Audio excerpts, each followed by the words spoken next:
ओम नमो भगवते वासुदेवाय नमः। आप सभी को मोक्षदा एकादशी की हार्दिक शुभकामनाएं।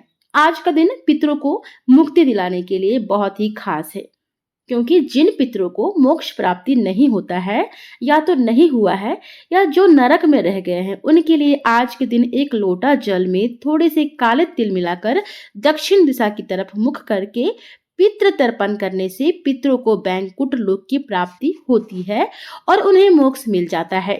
मार्गशीर्ष महीने के शुक्ल पक्ष की एकादशी को मोक्षदा एकादशी कहते हैं और इसी दिन भगवान श्री कृष्ण ने कुरुक्षेत्र के मैदान में अर्जुन को भगवत गीता का उपदेश दिया था। इसलिए इस दिन गीता जयंती भी मनाई जाती है। इस दिन जो भी भक्त श्रद्धा से व्रत रखता है तो व्रत रखने वाले और उनके पितरों के लिए भी मोक्ष के द्वार खुल जाते हैं। लेकिन इस बार मोक्षदा एकादशी के दिन भद्रा भी लग रहा है और जब भी भद्रा का वास मृत्यु लोक पर रहता है तो सभी शुभ कार्य इस दौरान वर्जित माने जाते हैं।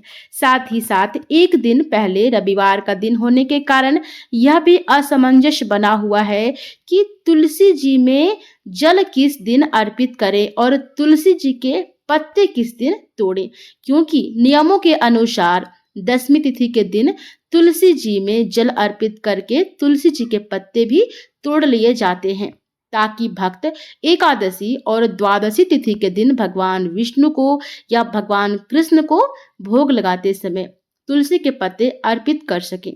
तो आपको इन सभी बातों के बारे में बताएंगे इस वीडियो में।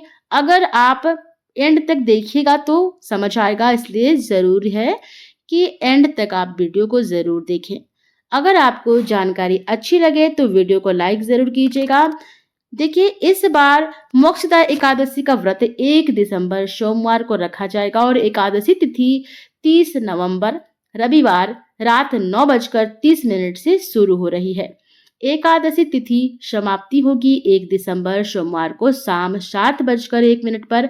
ऐसे में रविवार के दिन, क्योंकि तुलसी जी में जल नहीं चढ़ाया जाता है, लेकिन तुलसी जी की पूजा आप रविवार के दिन बिना स्पर्श किए कर सकते हैं। रविवार के दिन भी तुलसी जी में दीपक जला सकते हैं, लेकिन शनिवार को ही इस बार तुलसी जी में जल अर्पित करके आपको तुलसी जी के पत्ते तोड़ कर रख लेने हैं। अगर आप पत्ते तोड़ना भूल जाएं तो अपने आप गिरे हुए पत्ते जल से धोकर भगवान के भोग में शामिल कर सकते हैं। 1 दिसंबर सोमवार को ब्रह्म मुहूर्त में सुबह 5:20 से 6:08 तक आप ब्रह्म मुहूर्त का पालन कर सकते हैं और सूर्योदय होगा सुबह 6:55 पर। सूर्यास्त होगा शाम 5:36 पर। प्रातः काल पूजा आप सुबह 5:35 से 6:56 के बीच में कर सकते हैं। शाम की पूजा शाम 5:24 से 6:45 तक कर सकते हैं और इस दिन भद्रा सुबह 8:30 से प्रारंभ हो जाएगा और भद्रा काल की समाप्ति शाम 7:01 पर होगी। ध्यान रखिएगा, भद्रा का वास मृत्यु लोक में रहेगा, तो जो भी आप शुभ काम करना चाहते हैं तो इस दिन आप भद्रा काल में प्रारंभ होने से पहले कर सकते हैं, यानी कि भद्रा काल में ना करें या फिर भद्रा की समाप्ति के बाद करें। तो इस दिन राहु काल जो है वह सुबह 7:30 से 9:01 तक रहेगा, जिस समय आप राहु केतु ग्रह से संबंधित दान दे सकते हैं। द्वादशी तिथि 1 दिसंबर सोमवार को शाम 7:02 से शुरू होगी और जिसकी समाप्ति 2 दिसंबर मंगलवार को दोपहर 3:57 पर होगी।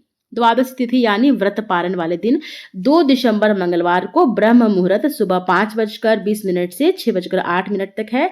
सूर्योदय होगा सुबह 6:56 पर और सूर्यास्त होगा शाम 5:36 पर। प्रातः काल पूजा आप सुबह 5:36 से 6:57 तक कर सकते हैं। इस बीच में आप पूजा कर सकते हैं।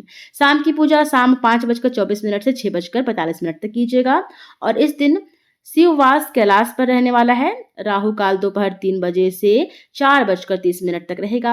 हरिवासर का समय जो कि द्वादश तिथि लगते ही प्रारंभ हो जाता है, तो इस बार 1 दिसंबर सोमवार को रात 12 बजे तक समाप्त होगा। इस बार एकादशी व्रत पालन का शुभ मुहूर्त रहेगा 2 दिसंबर मंगलवार को सुबह 6:57 से 30 मिनट तक। एकादशी व्रत रखने वाले भक्तों को 10वीं तिथि के दिन सूर्यास्त से पहले पहले तक सात्विक भोजन करना चाहिए और एकादशी के दिन सुबह जल्दी उठकर स्नान करके भगवान विष्णु और भगवान कृष्ण की पूजा करके व्रत का संकल्प लेना चाहिए और ओम नमो भगवते वासुदेवाय या हरे कृष्ण मंत्र का यथासंभव जाप करना चाहिए।